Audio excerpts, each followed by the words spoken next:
నమస్తే అండి. Good morning all of you. నేను డాక్టర్ రమణరాజు బడబాగ్ని. మనం ఈరోజు ముఖ్యంగా హెడేక్ గురించి మనం తెలుసుకుందాం. ఇది చాలా మందిలో మనం తరచూ చూసేటువంటి సమస్య హెడేక్ అంటాం. దీన్ని ఆయుర్వేదంలో శిరశూల అంటాం. అంటే అర్థం ఏందంటే శిరస్సును శూలంతో పొడిచినట్టు నొప్పి ఉంటది కాబట్టి దాన్ని శిరశూల అంటాం. ఆయుర్వేద ప్రకారం కూడా ఇది చాలా రకాలుగా కొంతమంది అంటే చరకుడు, సుశ్రుతుడు, వాగ్భటుడు ఇలా చాలామంది చెప్పారు. వీటిల్లో ముఖ్యంగా 11 రకాల తలనొప్పులు మనం చెప్పుకోవచ్చు. మనం వాత, పిత్త, కఫం అని ఇంకా మనకు శతం వల్ల వచ్చింది, క్షయం వల్ల వచ్చింది ఇలా రకరకాలు మనకు చెప్పడం జరిగింది.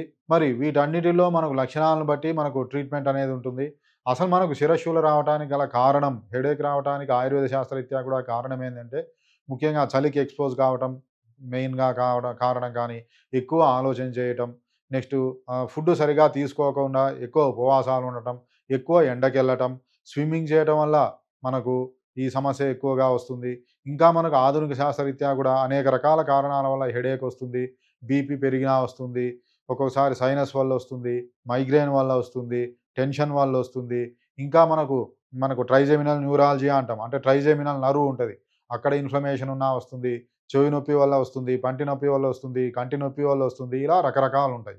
అయితే మనం చాలా మందిని చూస్తుంటాం. హెడేక్ ఉన్న వెంటనే మనకు ఏదో ఒకటి మనం మెడికల్ షాప్‌కి వెళ్లి ఒక టాబ్లెట్ తెచ్చి వేసుకుంటాం. అది తగ్గుతుంది. కానీ అన్ని తలనొప్పులను అలా మనం నెగ్లెక్ట్ చేయకూడదు.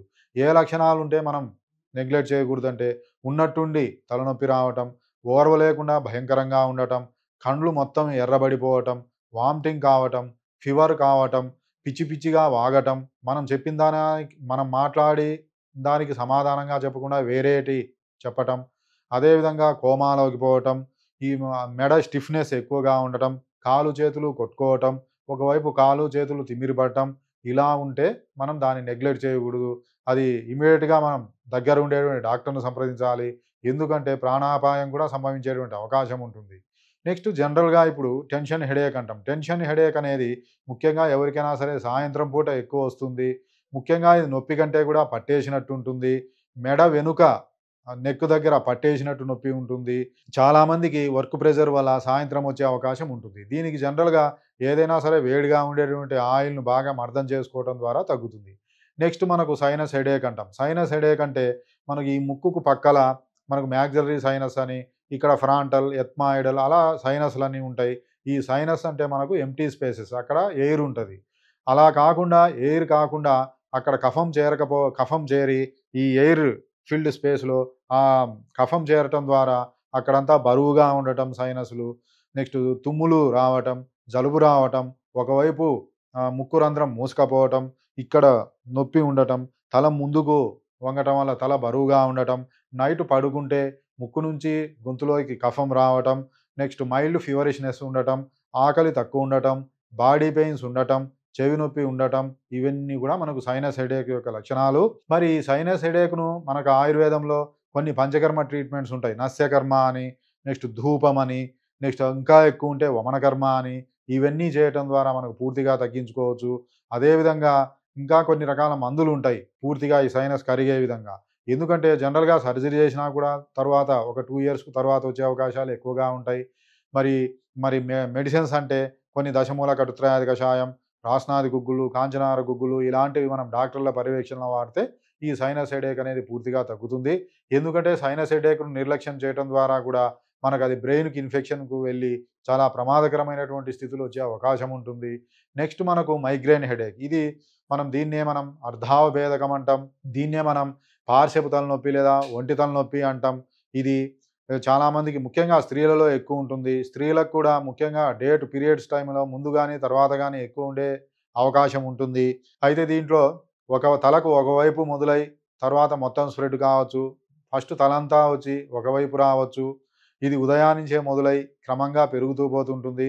కొంతమందికి వామిటింగ్ సెన్సేషన్ రావటం, వామిటింగ్ ఉండటం, కడుపులో గడబిడం అనిపించటం, లేదంటే మోషన్స్ కావడం ఉంటాయి. కొంతమందికి ఇవేమీ ఉండవు. కొంతమందికి ఈ హెడేక్ వచ్చినప్పుడు ఎక్కువ వెలుతురు చూస్తే ప్రాబ్లమ్ పెరుగుతుంది. ఎక్కువ శబ్దం వింటే ప్రాబ్లమ్ పెరుగుతుంది. ఇంకా మనకు ఎక్కువ గోల చేసినా చిరాకుగా ఉంటుంది. చెవులో శబ్దం రావటం, ఆవలింతలు రావటం ఇవన్నీ కూడా మనం గమనిస్తాం. ఇంకా మనకు ఈ మైగ్రేన్‌ను నిర్లక్ష్యం చేయటం ద్వారా అటువైపు కన్ను, అదేవిధంగా చెవి, చెయ్యి కూడా శాశ్వత అంగవైకల్యం వచ్చేటువంటి అవకాశం ఉంటుంది. కాబట్టి ఎవరు కూడా దీన్ని నిర్లక్ష్యం చేయకూడదు. జనరల్‌గా వీటికి వాడే ఆధునిక అలోపతి మందుల వల్ల కూడా కొంతమందికి కొన్ని రకాల సైడ్ ఎఫెక్ట్స్ వచ్చే అవకాశం ఉంటుంది. ఈ కాలికి వేళ్ళు, చేతి వేళ్ళకు సంబంధించిన రక్తనాళాలు సన్నబడి తిమ్మిరొచ్చే అవకాశం ఉంటుంది. మరి ముఖ్యంగా ఈ మైగ్రేన్‌కు ఆయుర్వేదంలో మంచి ట్రీట్మెంట్ ఉంటుంది. ఆయుర్వేదం అంటే చాలామంది స్లో అంటారు. కానీ ఏమి కాదు. పంచకర్మ ద్వారా ఫాస్ట్‌గానే మనకు తగ్గుతుంది. ఎన్ని నెలల నుంచి ఈ మైగ్రేన్‌తో బాధపడుతున్నా సరే, కొన్ని రోజుల్లోనే ఈ పంచకర్మ ట్రీట్మెంట్‌లో ముఖ్యంగా శిరోధార ట్రీట్మెంట్ అని ఉంటది. నస్యకర్మ. ఈ 2 శిరోధార, నస్యకర్మ. ఈ రెండింటిలో కొన్ని గంటలు, కొన్ని రోజుల్లోనే మనకు ఈ మైగ్రేన్‌ను తగ్గించవచ్చు. ఈ మైగ్రేన్‌లో ఉపశమనం అనేది లభిస్తుంది. కాబట్టి ఎవరైనా సరే ఈ సమస్యతో విసిగి వేసారి మనం న్యూస్ పేపర్‌లలో కూడా చూస్తుంటాం. చాలామంది మైగ్రేన్ తట్టుకోలేక ఉరి పోసుకున్నారని, రైలు కింద పన్నారని. అలా ఏం పడిన అవసరం లేదు. ఈ ఆయుర్వేదం ట్రీట్మెంట్ ద్వారా, ఈ పంచకర్మ ట్రీట్మెంట్ ద్వారా మనకు పూర్తిగా తగ్గే అవకాశం ఉంటుంది. వాటితో పాటు మందులుంటాయి. ఈ మందుల్లో మనం ఈ కడుపులో కొంతమంది తిప్పి వామిటింగ్ అయితే వేరుంటది. అదేవిధంగా ఈ సింప్టమ్స్ ఏం లేకుండా ఓన్లీ హెడేక్ ఉంటే ఉంటది. అవి వాత, పిత్త, కఫ ఈ లక్షణాలను మనం క్లాసిఫికేషన్ చేసుకొని ఏవి ఎక్కువున్నాయి వాటిని బట్టి మనకు ట్రీట్మెంట్ ఇవ్వటం ద్వారా మనకు మైగ్రేన్ కూడా పూర్తిగా తగ్గుతుంది. అయితే మైగ్రేన్ సమస్య ఉన్నవారు టయానికి ఆహారం తీసుకోవాలి. ఎక్కువ ఉపవాసం ఉండకూడదు. టయానికి నిద్రపోవాలి. ఎక్కువ బ్రైట్‌గా ఉండేటటువంటి కంప్యూటర్ స్క్రీన్స్ గానీ, సెల్ స్క్రీన్స్ ఇవి చూడకూడదు. ఎక్కువ స్పైసీ ఫుడ్డు, అదేవిధంగా నాన్ వెజ్ తీసుకున్న వారు కూడా ఎక్కువ ఫ్రై ఐటమ్స్ వీటికి దూరంగా ఉండటం మంచిది. ముఖ్యంగా స్త్రీలైతే ఈ ఈ హార్మోన్ టాబ్లెట్స్ గానీ, నెక్స్ట్ ఫ్యామిలీ ప్లానింగ్ టాబ్లెట్స్ గానీ వాటికి దూరంగా ఉండటం మంచిది. కాబట్టి ఎవరైనా సరే ఈ హెడేక్స్‌తో ముఖ్యంగా రకరకాల హెడేక్స్ ఉంటాయి. ఇంకా మనకు క్లస్టర్ హెడేక్ అని చాలా ఉంటాయి. ఇంకా మనకు ఆప్టికల్ మైగ్రేన్ అని ఉంటది. అంటే కన్ను దగ్గర మొదలై మొత్తం స్ప్రెడ్ అయితది. అలా రకరకాలు ఉంటాయి. ఇంకొకటి అబ్డామినల్ మైగ్రేన్ అని ఉంటది. వారికి ముఖ్యంగా స్కూల్ పిల్లలకి ఎక్కువ వచ్చే అవకాశం ఉంటది. అబ్డామినల్ మైగ్రేన్ అని అంటే. అదేందంటే ఉన్నట్టుండి కడుపు నొప్పి, మెలిదియడం, వామిటింగ్స్ కావటం, వామిటింగ్స్ అయిన తర్వాత తగ్గటం ఇవన్నీ కూడా అబ్డామినల్ మైగ్రేన్ లక్షణాలు. కాబట్టి చాలా రకాలుంటాయి హెడేక్స్‌లో. ఆ లక్షణాలను బట్టి మంచి ట్రీట్మెంట్ ఉంటుంది. కాబట్టి ఏ రకమైన హెడేక్ అయినా మీ దగ్గర ఏదైనా సరే ఎక్స్‌రే గానీ, సీటీ స్కాన్ గానీ, ఎంఆర్ఐ రిపోర్ట్స్‌తో ఉంటే ఒక్కసారి మీ రిపోర్ట్స్‌తో మా మెడి9 ఆయుర్వేద హాస్పిటల్‌లో సంప్రదించండి. తప్పకుండా మంచి ట్రీట్మెంట్ అనేది ఉంటుంది.